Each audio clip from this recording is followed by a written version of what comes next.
കൂട്ടുകാർ നമ്മുടെ പഞ്ചാഗ്നി പുത്തൻ പ്രമോല് നമ്മുടെ അമൃതയുടെ പിറന്നാളാഘോഷം വളരെ ഗംഭീരമാക്കാനുള്ള ഒരു എന്താ പറയാ തയ്യാറെടുപ്പിലാട്ടോ നമ്മുടെ അനിയത്തിക്കുട്ടികൾ, നമ്മുടെ അനഘയും നമ്മുടെ ആതിരയും ആരാധ്യയും ഒക്കെ അതിനൊരു തയ്യാറെടുപ്പിലാട്ടോ. അപ്പൊ നമ്മുടെ അഖിലയും ഉണ്ട് കൂടെ കൂടിയിട്ടുണ്ട്. അപ്പൊ നമ്മുടെ അമൃതയ്ക്ക് എന്തൊക്കെയോ സർപ്രൈസ് ഒക്കെ ഒരുക്കുന്നുണ്ട്. നമ്മുടെ അഭിമന്യുവിനെ കൊണ്ടുവന്ന് എന്തൊക്കെയോ സർപ്രൈസ് ഒക്കെ അവിടെ അനിയത്തിമാർ ഒരുക്കുന്നുണ്ട്. ശേഷം നമ്മുടെ അഭിമന്യുവിന്റെ അടുത്തും പറയുന്നുണ്ട് നമ്മുടെ അമൃത പിറന്നാളിന് വരണം എന്നൊക്കെ.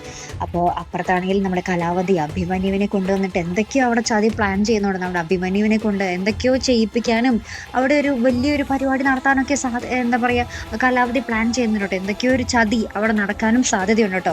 അപ്പൊ നമ്മുടെ അഭിമന്യു പറയുന്നുണ്ട് തന്റെ പിറന്നാൾ ആഘോഷം ഗംഭീരമാക്കുന്നതിൽ എനിക്ക് സന്തോഷം തന്നെയാണ്.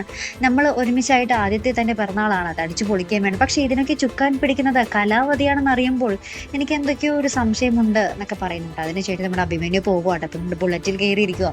അപ്പൊ നമ്മുടെ അഭിമന്യു പറയുന്നുണ്ട് എന്റെ ബൈക്കിൽ കയറി എന്ന് വെച്ചാൽ ഞാൻ നാളെ തന്നെ കെട്ടാൻ പറയത്തൊന്നുമില്ല, വേണമെങ്കിൽ കയറിക്കോ എന്ന് പറയുമ്പോൾ നമ്മൾ അമൃത കയറി നമ്മുടെ അഭിമന്യുവിന്റെ ഒപ്പം ഇങ്ങനെ പോകുന്നൊരു രംഗമാട്ടോ കാണിക്കുന്നത്. അപ്പൊ ഈ ഒരു രംഗം നമ്മുടെ അഭിമന്യുവിന്റെ കൂടെ നമ്മുടെ അമൃത ബുള്ളറ്റിന് പോകുന്ന ഈ ഒരു രംഗം നമ്മുടെ കലാവധി കാണുന്നുണ്ട്. അപ്പൊ കലാവധിക്ക് ആകെ ഇങ്ങനെ കലിപ്പിട്ട് നിൽക്കുന്ന ഒരു രംഗമാട്ടോ നമുക്ക് പ്രൊമോയ്ക്ക് അവസാനം കാണുവാൻ സാധിക്കുന്നത്. മിക്കവാറും നമ്മുടെ അഭിമന്യുവിന്റെയും അമൃതയുടെയും കല്യാണം മുടക്കാൻ നമ്മുടെ കലാവധി പരമാവധി ശ്രമിക്കും അല്ലേ. അപ്പൊ എന്തൊക്കെയാകും അവിടെ നടക്കാൻ പോകുന്നത്? അമൃതയുടെ പിറന്നാൾ ആഘോഷം വേറൊരു ദുരന്തത്തിലായിരിക്കുമോ കലാശിക്കാൻ പോകുന്നത് എന്നൊക്കെ നമുക്ക് കണ്ടു തന്നെ അറിയാട്ടോ. അപ്പൊ ഇതുപോലുള്ള പ്രൊമോ റിവ്യൂസിനും എപ്പിസോഡ് റിവ്യൂസിനും ഒക്കെ നിങ്ങൾ മറക്കാതെ ചാനൽ സബ്സ്ക്രൈബ് ചെയ്യുക. അടുത്തൊരു വീഡിയോയുമായി വരുന്നത് വരയ്ക്കും ഗുഡ് ബൈ.